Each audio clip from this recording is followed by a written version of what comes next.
மல்லி, விஜய் இவங்க எல்லாருமா சேர்ந்துக்கிட்டு அடுத்ததான் மிகப்பெரிய சம்பவத்தையே செய்ய போறாங்க. அதாவது சுடரோட உண்மையான சுயரூபத்த வெளிய கொண்டு வந்து, சுடர எப்படி ஜெயிலுக்கு அனுப்புறது அப்படிங்கிற ஒரு விஷயத்த சீரியஸா வந்து இப்ப போயிட்டுருக்காங்க. அதாவது இதுக்கு நடுவுல உண்மையிலேயும் விஜய், மல்லி, அடுத்ததா வெண்பா இவங்களோட ஆக்டிங் எல்லாமே செம்ம மாஸாவும், வேற லெவல்லும் இருக்க போகுது. கண்டிப்பா அந்த ஒரு விஷயத்த யாருமே எதிர்பார்த்திருக்கவே மாட்டாங்க. அந்த அளவுக்கு இப்போ வந்து சூப்பரான விஷயங்கள் எல்லாமே நடக்க போகுது. ஏன்னா, இதுக்கு முன்னாடி வரைக்கும் நம்ம விஜய்க்கு உண்மை தெரியாம இருந்துகிட்டு இருந்துச்சு. ஆனா, இப்போ எல்லா உண்மையுமே தெரிஞ்சிருச்சு. இனிமே வந்து யார் நெனச்சாலும் சரி, யார் என்ன பண்ணாலும் சரி, இந்த ஒரு விஷயத்துல இருந்து யாராலயுமே தப்பிக்கவே முடியாது அப்டின்னே சொல்லலாம். அதாவது இப்ப என்ன ஆச்சு அப்டின்னு பார்த்தீங்கன்னா, ஒரு பக்கம் இந்த சுடர அரெஸ்ட் பண்றதுக்காக போலீஸ் வந்திருந்தாங்க. நம்ம மல்லி வந்துட்டு இப்ப போலீஸ வந்து கூட்டிட்டு வந்து செம்மையான மாஸ் காட்டுனாங்க. என்னடா இது எல்லாமே பெர்ஃபெக்ட்டா போய்கிட்டு இருக்கு. அதுவும் இல்லாம சுடர்கிட்ட வந்து இன்னொரு ஃபோன் இருக்கு. அந்த ஃபோன்ல இருக்கக்கூடிய நம்பர் இதுதான். அதாவது அந்த ஃபோனுக்கு போலீஸே வந்து கால் பண்ணி கடைசியில சிறப்பா மாஸ் காட்டிட்டாங்க. உண்மையிலேயே வந்து சுடர் மாட்டிக்கிட்டா, அவ்வளோதான் ஜெயிலுக்கு போறா அப்படின்ற மாரி வந்து நெனச்சிட்டு இருக்கும்போது தான், இது எல்லாமே வந்து கனவு அப்படிங்கிற ஒரு விஷயம் தெரிய வருது. உண்மையிலேயே இந்த ஒரு விஷயத்த எதிர்பார்த்தாங்களா அப்படின்னு கேட்டீங்கன்னா, கண்டிப்பா கிடையாது. அதாவது இந்த சுடர் இதுலருந்து எப்படியாச்சும் வந்து தப்பிச்சிடலாம் அப்படின்ற மாரி வந்து நெனச்சுக்கிட்டு இருக்காங்க.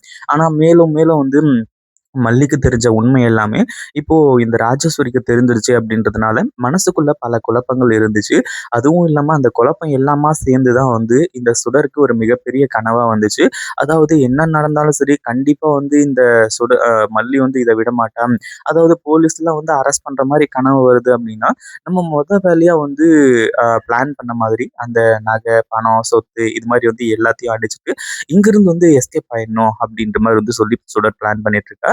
அதாவது வந்த வரைக்கும் லாபம் அப்படிங்கிற மாரி வந்து சொல்லி, ஆனா கதிரேசனுக்கு வந்து இந்த விஷயம் தெரியாது. என்னதான் மல்லி எவ்ளோ பெரிய ஆதாரங்கள காட்டினாலும் சரி, அதாவது உண்மையிலேயே இந்த வீட்ல இருந்த ரூ. 50,00,000 திருடினது ரேணுகான்னு சொல்லிட்டு வந்து சொல்லிட்டு இருக்கக்கூடிய இந்த சுடர் தான் அப்படின்ற மாரி சொல்லி ஆதாரத்தோட காட்டினாலுமே கூட இந்த கதிரேசன் நம்ப போறது கிடையாது.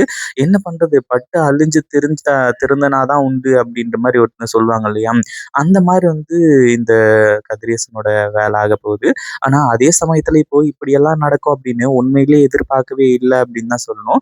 அப்படி என்ன ஆச்சு அப்படின்னு பார்த்தீங்கன்னா, ஒரு பக்கம் நம்ம விஜய் இருந்துட்டு இப்போ வெளியூர் போயிருந்தவரு. அதாவது பிசினஸ் விஷயமா, பிசினஸ் மீட்டிங்க்காக வெளியூர் போயிருந்தாரு. அவரு இப்போ கிளம்பி வீட்டுக்கு வந்துட்டாங்க. வீட்டுக்கு வந்து நம்ம மல்லி, விஜய் 2 பேருமே வந்து பார்க்கறது மட்டும் இல்லாம, அடுத்ததா அதாவது வெண்பாவ வந்து பார்க்குறாங்க இல்லையா? அங்க என்ன நடந்துச்சு, ஏது நடந்துச்சு அப்படின்றது எல்லாமே விஜய்க்கு டீட்டெயிலா தெரிஞ்சிருச்சு. அதுவும் இல்லாம இப்பவே போயிட்டு நம்ம விஜய் இருந்துட்டு கதிரேசன் கிட்ட இந்த மாரி இங்க இருக்கிறது உங்க பொண்ணே இல்ல. நானும் மல்லியும் தான் இனிமே சந்தோஷமா வாழப் போறோம். இவ உண்மையான ரேணுகா இல்ல அப்படிங்கிற மாரி சொன்னா, கண்டிப்பா கதிரேசன் அந்த ஒரு விஷயத்த ஏத்துக்கவே மாட்டாரு. இப்படிப்பட்ட விஷயங்கள் தான் வந்து அடுத்தடுத்து ரொம்பவும் வந்து ஒரு மிகப்பெரிய விஷயமா போய்க்கிட்டு இருக்கு. இப்போ இந்த சுடரோட மொத்த ஹிஸ்டரியுமே எனக்கு தெரிய வரணும் அப்படின்ற மாரி வந்து சொல்லி விஜய் உட்கார்ந்துட்டு இருக்காங்க. ஆனா அதே சமயத்துல இப்போ சுடர் ஒரு மிகப்பெரிய முடிவு எடுத்திருக்கா. என்ன அப்படின்னு பார்த்தீங்கன்னா, அதாவது இப்போ காலையில வந்த கனவு உண்மையிலேயே இந்த சுடருக்கு சீக்கிரமா பலிக்க போகுது. அதுல எந்த ஒரு சந்தேகமும் கிடையாது.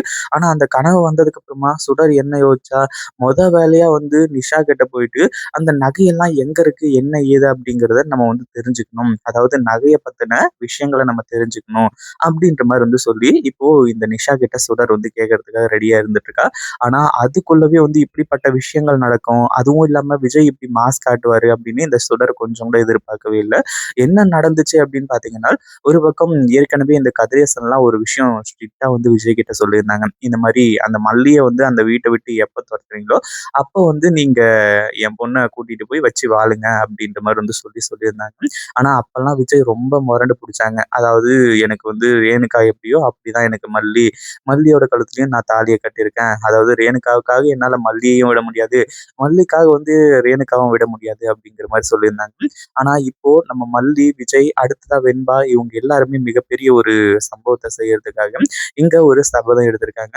அதாவது விஜய் இருந்துட்டு வந்தவரு மல்லி கிட்ட எல்லாத்தையுமே டீட்டெயிலா வந்து சொல்றாங்க. இந்த மாரி எல்லாமே எனக்கு தெரியும். அதுவும் இல்லாம இது என்னடா இது ஃபோன் வருதுன்னு எடுத்து அட்டெண்ட் பண்ணி பேசணும்னு தான் நெனச்சேன். ஆனா, அதுக்கப்புறம் தான் கொஞ்சம் கொஞ்சமா எனக்கு புரிய வந்துச்சு. அந்த சுடர் வந்துட்டு அவ வாயாலேயே நான் சுடர் தான், சுடர் தான்னு சொல்லிட்டு வந்து சொன்னா. அதே மாதிரி நான் வந்து இந்த விஷயத்த பத்தியெல்லாம் வந்து அவ்வளோ டீட்டெயிலா அலசி ஆராய்ஞ்சுகிட்டு இருந்தேன். அப்படி இருக்கும்போது இந்த விஷயம்லாம் இவ்வளோ பெரிய விஷயமா மாறும் அப்படின்னு நான் எதிர்பார்க்கவே இல்ல. அதுவும் இல்லாம நீ சொல்றது எல்லாத்தையுமே நான் யோசிச்சு பார்த்துருந்துருக்கேன் மல்லி. என்ன மன்னிச்சிரு அப்படின்ற மாரி சொல்லி மன்னிப்பும் கேட்குறாங்க. அதே மாரி மிகப்பெரிய ஒரு நன்றியையும் சொல்றாங்க. ஏன்னா நம்ம மல்லி பண்ணது சாதாரண விஷயமா அப்படின்னு கேட்டீங்கன்னா, அது மிகப்பெரிய ஒரு அட்வான்ஸ் லெவல் விஷயம் அப்படின்னே சொல்லலாம். எந்த ஒரு விஷயம்லாம் கண்டிப்பா யார் நெனச்சாலும் சரி, என்ன நடந்தாலும் சரி, ஏது நடந்தாலும் சரி, நம்ம மல்லிக்கு வந்து ஒரு மிகப்பெரிய நன்றி கடன் பட்டிருக்காரு விஜய் அப்படின்னு தான் சொல்லணும். அதாவது விஜய கல்யாணம் பண்ணிக்கிட்டாங்க மல்லி. அது அப்பாற்பட்ட விஷயம். ஆனா விஜயோட வாழ்க்கைய எப்படி மீட்டு குடுத்துருக்காங்க. வெண்பாவோட விஷயத்துல வெண்பாவுக்கு அம்மாவா இந்த ரேணுகான்ற சுடர் வந்திருந்தா அப்படின்னா, உண்மையிலேயே அது மிகப்பெரிய வந்து மிகப்பெரிய ஒரு தப்பா தான் வந்து போய் முடிஞ்சிருக்குமே தவிர, அந்த அளவுக்கு கரெக்ட்டா எதுவும் முடிஞ்சிருக்காது அப்படின்னே சொல்லலாம். சரி இப்படி போயிட்டு இருக்கும்போது அடுத்ததா விஜய் இருந்துட்டு சொல்லிட்டாரு. இந்த மாரி வந்து நம்ம இப்போ ஒரு மிகப்பெரிய டிராமாவ போடப் போறோம். மிகப்பெரிய ஒரு சம்பவத்த செய்யப் போறோம் அப்படிங்கிற மாரி சொல்லி, அதாவது விஜய் இருந்துட்டு மல்லி கூட சண்டை போட்டுட்டு, இப்ப நேரா போயி இந்த ரேணுகா கூட, அதாவது இந்த சுடர் கூட வெண்பாவ கூட்டிட்டு போய் அங்க இருக்க போறது தான் இவங்களோட பிளான். அதாவது ஊர் உலகத்துக்கும் சரி, இந்த சுடரா இருந்தாலும் சரி, கதிரேசன், நிஷா, அடுத்ததா வந்து இந்த ராஜேஸ்வரி எல்லாருமே முழுசா நம்பணும். மல்லிய வந்து விஜய் வெறுத்துட்டான். இனிமே எந்த ஒரு பிரச்சனையும் இல்ல. அதுவும் இல்லாம எல்லாமே நமக்கு சாதகமா தான் நடக்குது அப்படிங்கிற மாரி வந்து சொல்லி, இது எந்த அளவுக்கு அவங்க நம்புறாங்களோ, அந்த அளவுக்கு வந்து உண்மையிலே இங்க எல்லாமே மாறப்போகுது. இப்போ விஜயும் இங்கிருந்து கிளம்பி நேரா போயிட்டு அங்க வந்து கதிரேசன் கிட்ட இந்த மாரி மல்லிய பத்தி நீங்க சொன்னது எல்லாமே உண்மதான். மல்லிய நான் விட்டுட்டேன் அப்படின்ற மாரி சொல்லிட்டு இருக்காங்க. கதிரேசன் அப்பதான் ஷாக்கா இருக்கு. இத பத்தி நீங்க என்ன நினைக்கிறீங்க? இந்த வீடியோ புடிச்சிருந்தா லைக் பண்ணுங்க, ஷேர் பண்ணுங்க. இப்பதான் நம்ம சேனலுக்கு ஃபர்ஸ்ட் டைம் வரீங்க அப்படின்னா சப்ஸ்கிரைப் பண்ணிக்கோங்க.